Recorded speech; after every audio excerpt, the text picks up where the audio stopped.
So I think don't underestimate, what you bring to the table, because if you are a good candidate, even if you're not a perfect fit for a certain position, those who see your value may find a way to have you, or they'll keep your resume on file and call you up when something does come available. And the other piece is don't underestimate the power of relationships.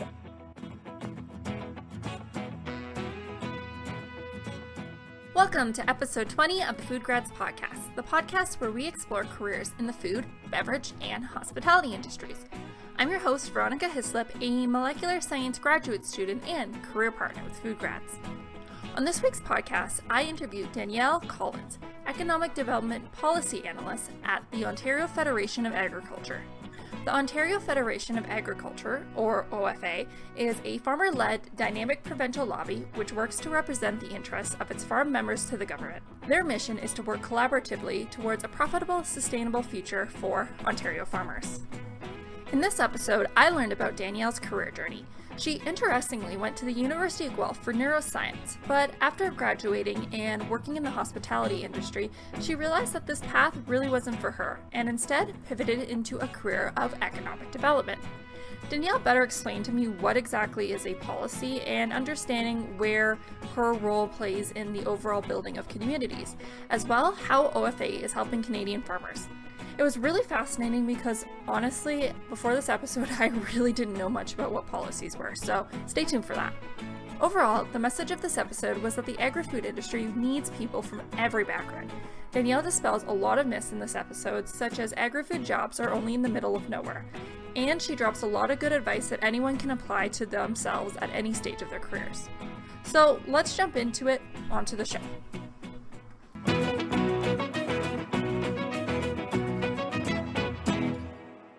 Thank you, Danielle, for coming on the show. I'm excited to have you on the show because I know that FoodGrads has been partnering with the initiative from the Ontario Federation of Agriculture with their Feeding Your Future campaign right now. So it's great to have someone who's on this other side that can tell us about this great program and, of course, tell them about you yourself. So thanks for coming on the show. Yeah, it's great to be here. Thanks so much for the opportunity. We were talking before the show, and I heard about that you had a very interesting career path going from neuroscience to seemingly being in the agricultural industry with, to be honest, a job that I have literally no idea with what you do. So I think it'd be great to first get to know what you do, and then let's do a career cycle to find out how you got there. Sure, yeah. So to explain a little bit about the Ontario Federation of Agriculture, which we call OFA, we're a general farm organization, which means that we cover all farm types, all farm sizes, and farmers are our members. So we have 38,000 farm families across the province that are members of ours, and we represent their interests and advocate on their behalf, and also provide member benefits and different programming to support agriculture and the food industry. And my role as a policy analyst with a focus on economic development is to really look at growing the agri-food sector. So how can we make farmers more profitable, more successful, make sure that we have a strong, viable farming industry, and also how that extends to the broader agri-food sector from field to fork. So from my career journey, I guess it's a very zigzagged path. So in high school, I was actually very interested in drama and musical theater. So I went to an arts high school. And then from there, I was really interested in science. So I did a neuroscience undergrad where I was doing lab experiments and all kinds of unique things in the science space. And took a few years off and was in tourism and culinary tourism. I grew up in Niagara Falls, so and Niagara on the Lake. And so spent a lot of time working in that sector, and really that's where my passion for local food grew. And then returned to school to do a master's in economic development. I was really interested in business and thought I wanted to get into something related to environment and sustainability. And then kind of honestly just found this very unique way to apply my interest in agriculture and local food and merge it with my education in economic development. So I actually applied for the job, a different job at OFA, and they actually created this position for me. So that's another story. But it's been great to have that opportunity to craft my own position. I've been there 5 years now, and it's been a really unique opportunity. Wow, that is a very interesting path. I mean, to go from, again, I don't even know how you discovered that there was a program for economic development because honestly, I've never heard of it. So I just wanted to understand a little bit more. How does that differ from something like just a standard business degree? Yeah, great question. So again, because I was kind of coming at it from the environmental lens, I ended up looking into the University of Waterloo, which had a great school of environment. And interestingly enough, economic development fell under that school of environment because it's more about the built environment and, a community environment than it is about, conservation and the typical things you would think of with environment. So while it does have business components, marketing and communications, traditionally people in economic development actually work for a municipality, and their role is to help businesses grow, help them be successful. So whether that's through funding programs or mentorship programs, business incentives to help them diversify what they're doing, get online, things like that. And so while people hear economic development, think economics, it really is more about community building and also supporting kind of the businesses to make sure that, yes, you need jobs and you need a tax base, but also there's so much more to it to make sure it's, a place people want to live and work and that type of thing. So how do you merge that with agriculture? Well, agriculture is, of course, one of the sectors in a community that needs to be strong and successful. So it's a neat way to merge those two interests. That's so cool. And it's really cool that there's like a strong program that you were able to go to that is in with Ontario, because I know from personal experience driving through Niagara, beautiful area for agriculture, but the whole green belt in Ontario in general, like there's so many different types of farms. It's not just limited to fruit farms. You have, I believe there's everything. There's just so many things. So yeah, 200 commodities. So yeah, okay. Ontario is very diverse. Wow, I live here, so I'm not surprised whatsoever. So I find it interesting that you had mentioned that you were working with different, like the job is really working with communities and really building up them from the other standpoint, of course, the business, but also making it a place that you want to have a job that's sustainable in your life that you can just keep on going with it. And I think that this would be a really good place to start talking about the Feeding Your Future campaign. And I would love for you to share more about what that is. Sure. Yeah. So Feeding Your Future, we initiated it May of 2020. And while it was a response to the pandemic and COVID-19, really there's been a challenge with workforce development and making sure that we have new people coming into the sector and we're able to fill labor gaps and make sure that our sector has the workforce it needs to be successful. So COVID-19 did make that even more intense because we do have a large seasonal agricultural worker program, and there were some delays and concerns about getting enough workers. So it was even more intense in the spring of last year that we really saw a need to fill that gap. And so we launched the Feeding Your Future project. We were successful in obtaining Canadian Agricultural Partnership funding, which is a provincial and federal government program that provides financial support to address labor and training challenges in the agri-food sector. And so we really wanted to come at it from a multi-pronged approach. So we thought it's not just about this filling immediate need of employers and job seekers, but it's also about the broader, how do we get more people aware of what types of jobs and careers are in agriculture? How do we get people excited about the opportunities? And really that kind of campaign to get more people hearing about us and connecting to more people than just within our typical agriculture network. So we had, in the last year, we've run virtual career fairs, webinars. We had a job matching concierge service through agcareers.com and careersinfood.com, where we were helping employers get online. So a lot of farmers tend to use word of mouth. So trying to get them to use online platforms and then also helping them find the correct, helpful candidates and vice versa, helping job seekers find those jobs. And Also a large training component, which I'm sure we can talk about in a bit more detail. But there's a few training initiatives that we've been working on diligently over the last year. And we also just found out we were successful in obtaining funding for another year. So we're very excited to, Very good. it's great timing for this podcast that we'll be launching more virtual career fairs and webinars and initiatives over the next year. That's very exciting. It's something can't be beat with going in person for a career fair. I am very happy to hear that with COVID, a lot of virtual things, it's really allowing more reach for people to actually have these one-on-one conversations without that. Because coming into a job fair, one of the nice things is you might not really know what you want. So you're just kind of looking around and all that, but it can be really intimidating. But being at home, you can bridge that gap without just reaching out to someone that you don't really know. So that is very cool. Exactly. And, if you are living in a community not close by to where a job career fair is, you might not be sure you want to take the time to drive out and commit the day to it. But if you can just sign in online, free to sign up, and kind of poke around, have either a text chat or a video chat with someone working in the field in a very low pressure environment, or even just perusing the job descriptions and what's available. I think a lot of people were surprised to see that it's, and I'm sure we'll get to this later, but it's not simply, farm labor jobs. There are so many other careers in agriculture, in HR, in science, in technology, communications and marketing, sales.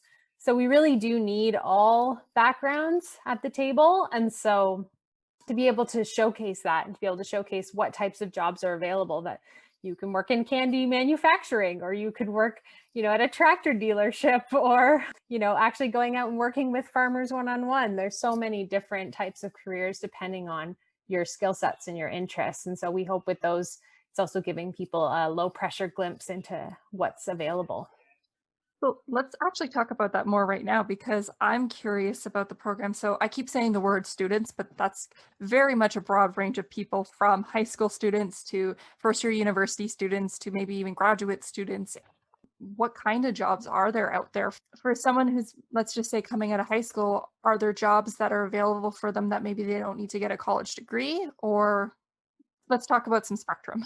Yeah, for sure. And that's another great thing about the entire agri-food sector is, again, we need everyone. We need people with high school, college, university, skilled trades. And so really any educational background there's a spot for you. And so that's, I think, another great example. There's also a lot of opportunity for learning on the job and moving up within a company or farm just by doing. And so that's another great way that we've seen, if someone does come straight out of high school and get a job, yeah, they might have to start, in an entry level position. But what we're hearing from agri-food businesses is it's really about work ethic and willingness to learn, and a lot of, the skills and technical expertise, it has to be taught anyway, and hands-on is how they'd rather do it. Okay. So in a lot of instances, we're hearing about people that can move up quite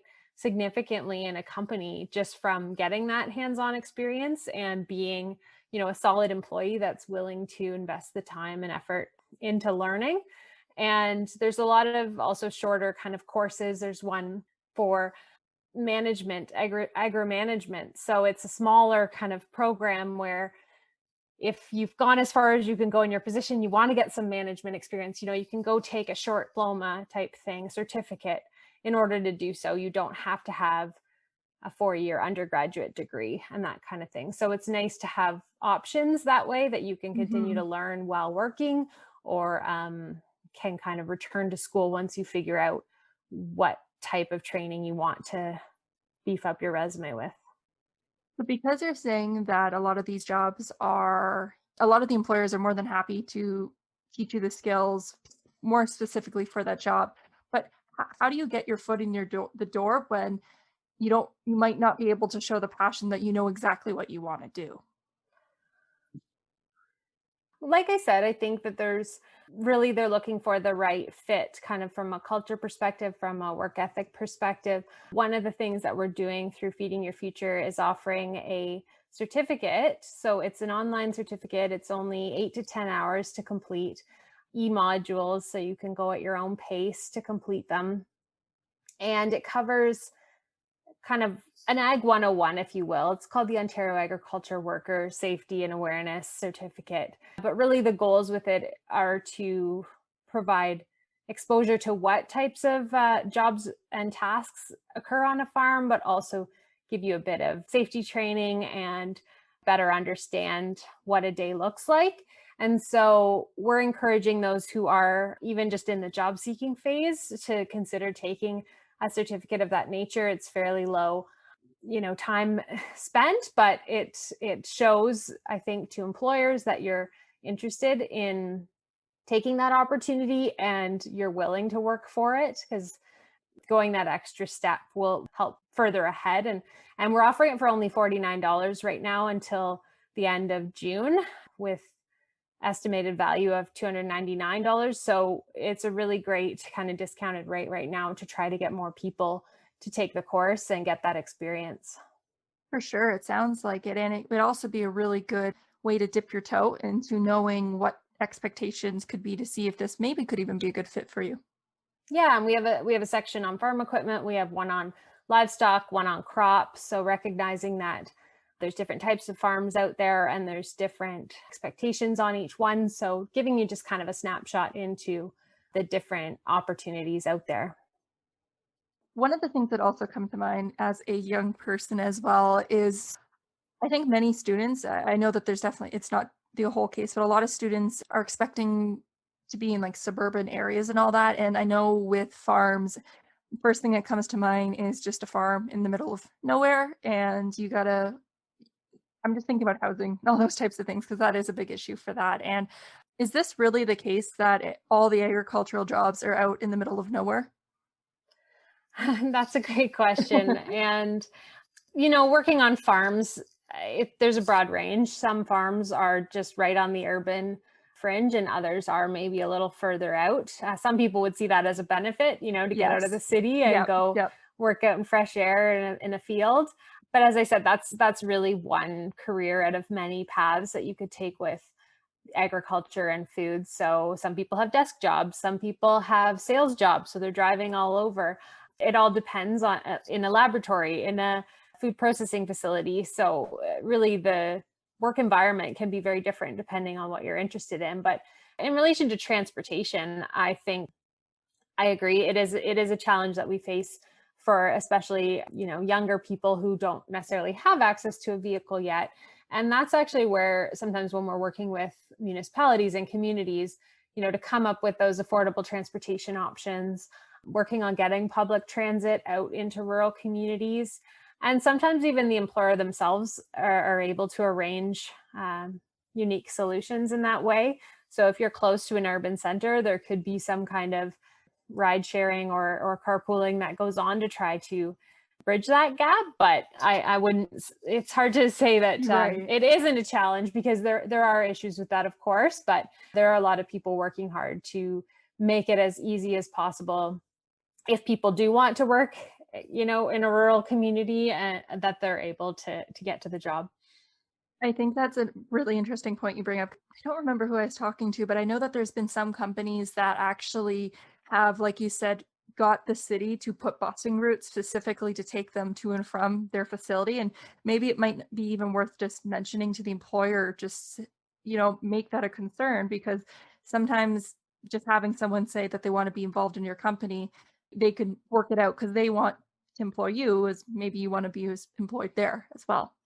Exactly. Yeah. And it's something that we work on at OFA more broadly. So I'm one policy analyst, but there's 8 of us on the team, and we advocate to provincial and federal governments about the needs and challenges with the sector at large. So while some might see, just the agriculture component, of course, there's transportation, there's reliable broadband internet, there's childcare, there's, rural schools, making sure that if people want to have a family in a community and want to move there to work in agriculture, that there's a place for their families to go to school and for their spouses to have a job. And so it goes on and on, that there's a much bigger picture than just kind of, the agriculture sector itself, that having rural communities that have access to all these services and amenities that help the sector be successful. That's really interesting. And I know that as well, I know we've been talking about farms. For people who are listening, they might think, oh, we're just talking about rural farms, but there's a lot of opportunities in food processing sectors too, not just, the food processing complement side to the agriculture that are closer to suburban areas for sure. And I know Mississauga, Vaughan, all these regions have a lot of food facilities. Oh, definitely. Yeah. And that's why I don't think you should ever limit yourself by geography, because there's 860,000 people employed in the agri-food sector from field to fork in Ontario. So it touches every community in some way, whether that's, as you said, in food processing, in food service, in warehousing and logistics. It goes on and on. So there's so many other ways to connect if the farm sector isn't exactly where you want to be. And of course, we haven't even talked about indoor agriculture and vertical farming and greenhouses and hydroponics and all kinds of places where, the field isn't as important. And really there are opportunities to grow food and grow agricultural products, not in a farmer's field. I'll be honest, I forgot about that because I feel as though those types of places have just kind of crept in the background in the past few years, and they're really starting to, no pun intended, grow. And they're opening up, and it's something of a career I wouldn't have even thought about 5 years ago. And now it's a very viable career path. For sure. And I mean, we haven't talked about it, but of course, the cannabis industry, Yes. the legalization, and how Niagara College has done a great job of really legitimizing the industry and providing training and certificates and, making it a profession in its own right, when it might have, some stereotypes associated with who would work in that industry. But it is very, technical. There's a lot of science. There's a lot of, agronomy that goes on to make plants grow. And it's no different in that industry. So certainly exploring the opportunities, both indoor and outdoor agriculture, and a lot of automation as well, which requires maybe the machine itself is doing the harvesting or the treatments, but we need someone to program the machine or to repair the machine or to analyze the data that comes out. So again, a lot of different skills that are going on other than just picking, the fruit or vegetable off of the plant or the tree, that will be more and more important as we move forward and digitize and have more technology in the food sector. I actually want to cycle the conversation back to you because I've been thinking about the career in that. And one of the things that you had mentioned is policies. And I know it might be a silly question, but I just wanted to better understand what a policy is and how does it even start to get going, I guess. Yeah, no, it's a great question. So that typically is initiated at the government level. And so, well, I guess it works both ways. So whether the government has decided, we need this in place either to protect something or to promote something or to, stimulate something. So whether it's so broad to talk about policies, but they're in place for a reason, but then they're also, so there are acts and legislation that's in place to, say, protect water or to enable farms to have what's called normal farm practices, things like that. So every once in a while, the government will review those things and maybe change them or propose changes to them. And that's kind of where our team can provide input, good or bad, to say, how is this going to impact agriculture? And that's kind of where I say our team is a team of 8, because, we have people on our staff that cover, water issues or property assessment and taxation or labor or climate change or energy. And so all those policies that the government is proposing, we can provide input into and say, how is this going to affect farmers and agriculture, and try to assist them in developing those policies so that they do what they're meant to do from a regulatory perspective, but they also don't provide too much red tape or restriction so that it causes farms to have challenges, with profitability or sustainability. Wow. Honestly, that's really fascinating because it sounds it's such a big scale agriculture. Like it's not like you're dealing with just one farm where you can track the amount of crops that are grown this year to the next. Like it's a huge amount of people and data and all those types of things involves. And I'm wondering, how do you even start to measure if something like, for example, the initiative with Feeding Your Future, how do you even begin to know if it's making an impact? Do you use any tools? Yeah, it's a great question. So, as I mentioned, we're funded by the provincial and federal governments through the Canadian Agricultural Partnership. So, this is a large funding envelope that has all kinds of different streams, from economic development to environmental stewardship to protection and assurance, which is more kind of like traceability and food safety. And so, under those buckets, there's the various streams. So, as I said, ours was to address labor challenges and training opportunities. So we do have some deliverables that are expected of us and some reporting that is required of us back. So a lot of that information can be collected through, surveys and interviews. And the great thing about this project is it is quite tangible. You can see how many people attended an event and how many connections were made and how many jobs are posted through the concierge service and how many people came onto the webinar, and then certainly asking afterwards through surveys, how people's experience and getting that sense of if it's helping. And then I also haven't mentioned yet, but we have quite a bit of social media presence. So we have Twitter, Facebook, Instagram, and LinkedIn accounts. And that has been a great way to engage both with, agri-food employers, but also with the general public. And seeing retweets and likes and responses and direct messages, so that you're getting that traction. And really, like I said, the awareness of the agri-food sector, I mean, it's something we've always had a challenge with about recruiting people outside of, I grew up on a farm. Okay. And so, like, if you're from the industry, if your parents farmed or your grandparents farmed, you have that connection to agriculture. And so it's a lot more likely you'll end up in the field. But I think a lot of people are hesitant to explore a field that they don't know anything about. And, only 1.8% of Ontarians are working on farms.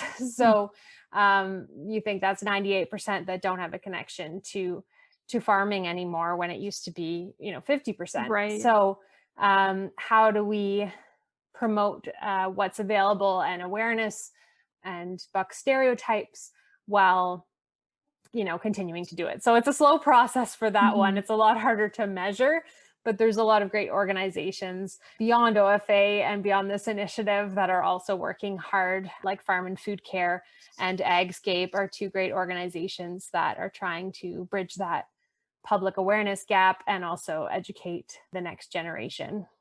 Well, I'm happy that you can share those names as well on here, and I'll make sure to link all the social media platforms that you had in the show notes for this episode. But I mean, personally, for me, I don't know how I kind of figured out about food. I think it was the Food Network, to be honest. That was my kind of gateway, because I'm from a suburban area. I mean, I live close to Milton, which does have a lot of farms, but to think, like, I don't have any people that really were in that agricultural side. So I do focus on the food processing, but I think it's great to have more awareness, because I know with my program, for example, no one ever talks about this, even though I'm in the sciences, which is really strange to me. Like, we talk about, maybe like looking at environmental impacts and such, but not like having a full-time role. So it's great to hear that there's more initiatives. Yeah, and even, with science, things like nutrition, right? Or nutrient management, or there's so many aspects of the food sector that require a strong science background as well, and specific to agriculture. It is very scientific, actually, about how to grow a plant or an animal successfully. And I'm still in awe of the people that have that background and that understanding of weed science and fertilizers and how to optimize growth and those things that, from an economic development perspective, I don't necessarily think specifically about the science behind it, but I think there's a lot of great opportunities there if you're willing to explore the sector.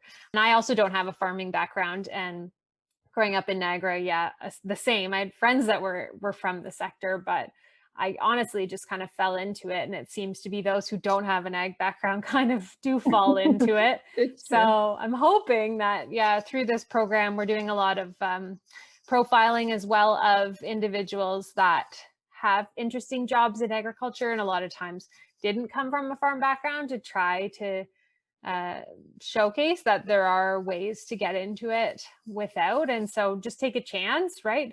Give it a try, and you'd be surprised how rewarding it can be, especially even if you just, like cooking, or you like, Mhm. going to the farmer's market. It's very rewarding, I think, to work in the food sector and be part of that.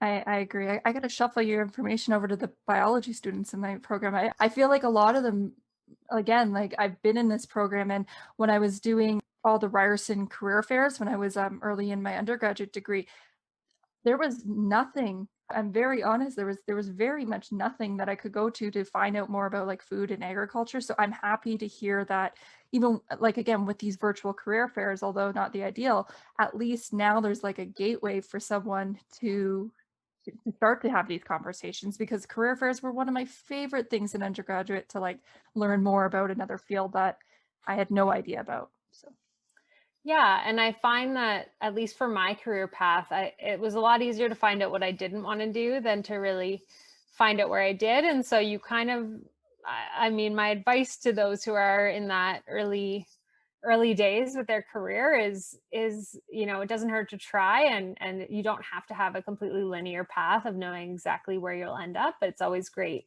I mean, I find with my science undergrad, I have, I use those right. analytical skills every day in my job by being able to analyze policies and, have that skill set. And so even though, yeah, I'm not working in that field exactly, it's a skill I've carried with me. And, drama and musical theater, you wouldn't think, but public speaking and that comfort, to go to conventions and conferences and be able to speak, having that skill set. So I think really you should look at yourself as what do I have to offer? What are the skills that I've developed through my background, and how can I apply that?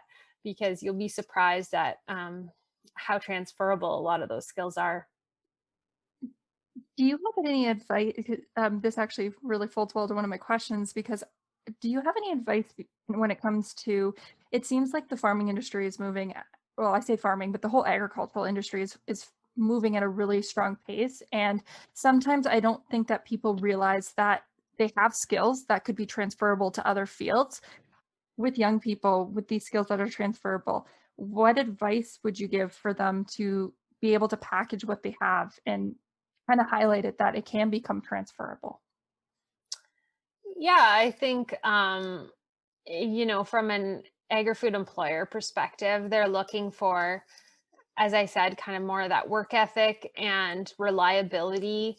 And we've heard about it in a few other sectors as well. But I think, that willingness to show up every day and try and give it your all, and willingness to learn. And so any way you can showcase that in your resume will provide that background. So even if you think some volunteer position you had or something else doesn't seem relevant, it does show you're taking initiative. It shows that you're willing to commit to something. And so, yeah, I think just don't be shy to put your name out there. And I would say a huge thing is get to know the sector or the business themselves and try to tailor, to show that you did your research and that you genuinely do have an interest. I know it's hard when you're job seeking, you're kind of just throwing all the resumes and seeing what sticks. So it is hard to do that, but it goes a long way as someone who's helped in the recruiting process to just see that someone has taken the effort to understand, what is OFA? What do we do? And as soon as they can say that back to you, it's very impressive that they put in the time, instead of just seeing, oh, it's this role, I think I could do that role. It's why OFA though? Why my organization? And so I think that's the same with other businesses. If you can show why specifically their business spoke to you, and that you've done a little bit of research, that goes over and above, I think, just the skills that you put on your resume, is that you're really demonstrating that skill of work ethic and willingness to put yourself out there. Are there any associations or networking circles or any of these types of things that relate to the agricultural sector that a student could maybe join? That's a good question. Certainly, your what you're doing with FoodGrads is great for Yeah. food processing. And I couldn't speak to specifically, but there's 4-H, there's Junior Farmers of Ontario, are two that come to mind that are kind of for the younger, and in agriculture we call under 40 younger. So to get more engaged. And I hear 4-H, I've never done 4-H myself, but I hear 4-H has been a great bridge, especially if you're from an urban community, to just learn more about agriculture and about food. And then the University of Guelph, of course, everyone sees that university as the agriculture and the food university. So there's lots of clubs and groups within that, if you did end up going to school there. Those are kind of the few off the top of my head. There's definitely a lot of organizations and local groups. So I would say, especially if you are based in a more rural area, you could connect with some of the local organizations, because a lot of the national or provincial organizations have a local chapter. So you can kind of explore it that way. Okay. Yeah, I bet there's tons. I could imagine that honestly with a quick Google search, you could probably write like Ontario agricultural networking. Probably might be something there. So Yeah. But it's cool about it's interesting that you mentioned 4-H. They're actually one of the ones I want to eventually get someone on the podcast on here, because I think that's another thing I want to just learn more about, because their name keeps popping up. So yeah, and I hear it as well all the time, how it's really developed people and assisted them with their journey, and if they are from an urban background, and to especially if they're in livestock and they're dealing with a cow or something like that, it's a completely different experience than they're used to. So I think try new things, explore new things, put yourself out there, volunteer at your local farmers market, anything that you can kind of see as a way to showcase your interest in agriculture and food. And even if it doesn't lead to a career, whether you want it to or not, it's always good to know more about where your food comes from and better understand the food system. So that's good for your health and your well-being anyway. So there's not really a downside to For giving sure, that a yeah. try. For sure. And you never know when it'll pop up and maybe be relevant to because sometimes, like, another thing that I've heard is that things that you might not think are relevant to your resume are actually, I remember I had applied to a company that makes French fries, and they said, "Oh, have you not worked in any fast food places?" And I said, "Well, yes, I did." And they're like, "Well, why didn't you put it on the resume?" And I was like, "Well, I didn't really think it was relevant to this type of job." And they said, "It's really relevant because that's where our product goes, and we want to know that you have been involved with our product." So I thought it was funny. Yeah, exactly. And I think that this is a good point to also ask you about, we've been kind of talking about it, but I wanted to know if you could give any advice to students or young people thinking about pursuing a career in agriculture, food, beverage, these types of industries. What advice would you give them? I would say think about what your interests are and how that might apply to this career. We haven't even talked about craft beer, craft cider, that whole industry, tourism, right? There's a lot of really neat jobs and interesting ways that you might not think of as agriculture, but they're definitely connected. And like I said, if you have a passion for, say, cooking or shopping local, that's already something that I think can be easily applied to an industry like this. The other piece is probably reiteration of the background and the skill set. We are looking for people in all sectors, from all backgrounds, from all educational attainment. We really do need people in everything. So if you have an interest in agriculture or food, there is likely a job already out there waiting for you. And I guess the other piece is to speak personally about my background and how, I applied for a job that wasn't a perfect fit for me because I was interested in food, and I kind of just went for it. And that job was not the right one for me, but they went back and created a position that was literally made for Wow. me. So it's really, you have no idea. They said, we've always been thinking about economic development, but we've never really the resources behind it. And then you just appeared and had that background, and it was a great opportunity. So I think don't underestimate, what you bring to the table, because if you are a good candidate, even if you're not a perfect fit for a certain position, those who see your value may find a way to have you, or they'll keep your resume on file and call you up when something does come available. And the other piece is don't underestimate the power of relationships, which I haven't talked about yet, but my first job from my master's was from a professor's connection. And my second job, which is now OFA, of course, was my master's research project. We had an Ontario Ministry of Agriculture, Food and Rural Affairs analyst who was a part of that project through the funding program. And she ended up being my reference for my OFA application. So you meet these people through your schooling, and you don't necessarily think of them as gateways into your career. But I think thinking of them as people, as professionals that could actually help you in your career search and building those relationships, not showing up for school in your pajamas and sleeping through the lectures, and, putting yourself out there as a professional, as someone who is very serious, and then identifying people who maybe have connections you haven't thought of to help you find your first or next career opportunity. I like that. And I like that's another perspective, is almost thinking as your student school as your professional career. It is still very much, it's the gateway to your next steps. And this is why you're doing it for your career, going to school. So you might as well just give it your all and show that you care to other people. It goes a long way. Yeah. And even with my undergrad, so I took a 4-year break between my undergrad and my master's to figure out what I want to do when I realized it wasn't neuroscience, and did some traveling, lived in New Zealand for a while, did some volunteering, and like I said, worked in restaurants, and I was not really sure what I wanted to do next. And actually my friend who was in undergrad at the same time as me, she told me she was applying to this master's program. And I said, we've been out of school a few years. Who are you even going to use as a reference? I don't even know who would know if they'd even remember me.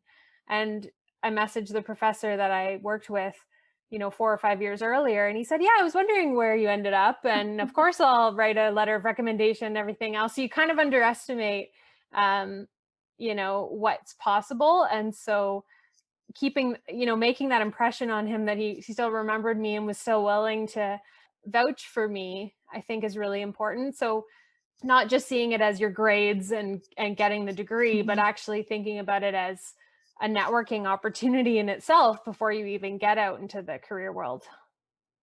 Thank you so much for even just mentioning that, because that's a fear of mine, is always when I'm thinking, when it comes to that last line where it says references, and I'm like, I haven't talked to this person in 2 years. Who am I to I don't even think they'd remember me, even though it sounds absurd when they probably hung out with me for 2-3 years. And I'm like, why would they write me a reference letter? So.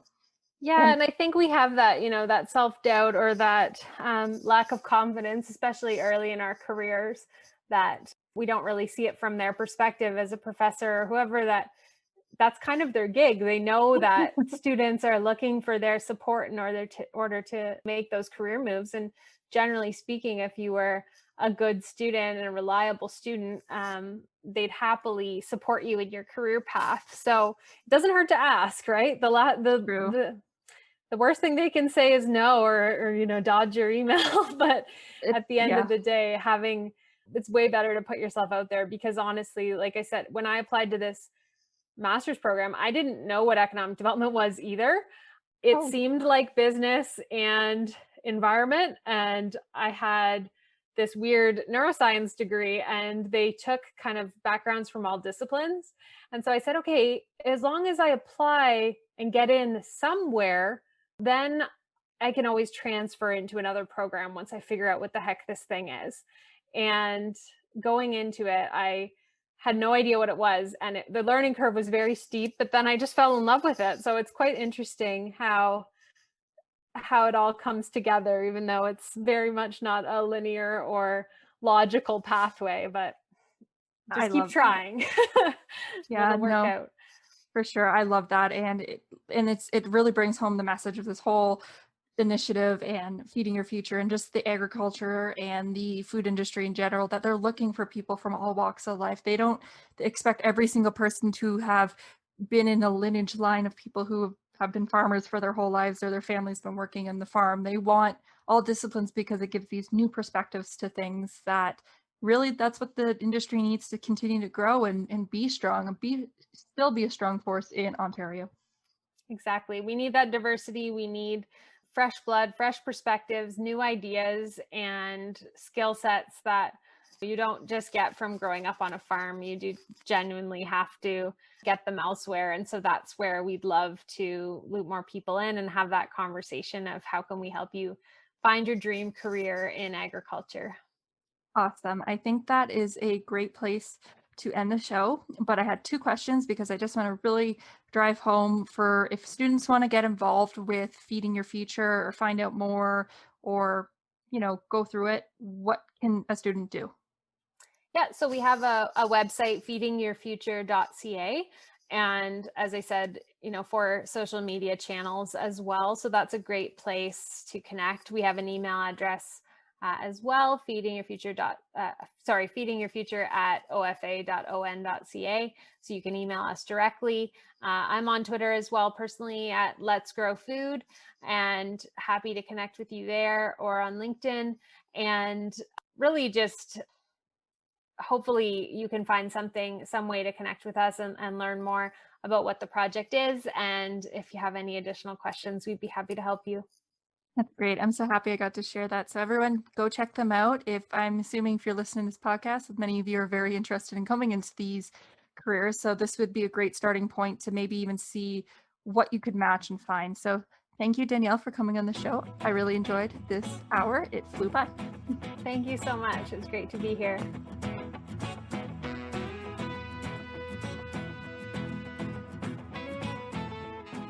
That was episode 20 of the FoodGrads Podcast. All the notes to this podcast can be found on the FoodGrads website by clicking the podcast tab on the homepage. There, you can find any notes to past or future episodes. If you enjoyed this episode, then consider leaving a review on wherever you get the podcast. There's so many out there, and we would really appreciate it. Overall, I was especially excited to share this week's episode because of the awesome collaboration FoodGrads is doing with the OFA with the Feeding Your Future campaign. Feed Your Future is presenting even more virtual career fairs that you can attend to connect with employers in this industry throughout the year. This campaign is really going to shine even more light on how awesome this industry is, and no matter where you are, there's a career waiting for you in the agri-food industry. Anyways, that's it for this week's episode. Thank you everyone so much for listening. I'll see you next week.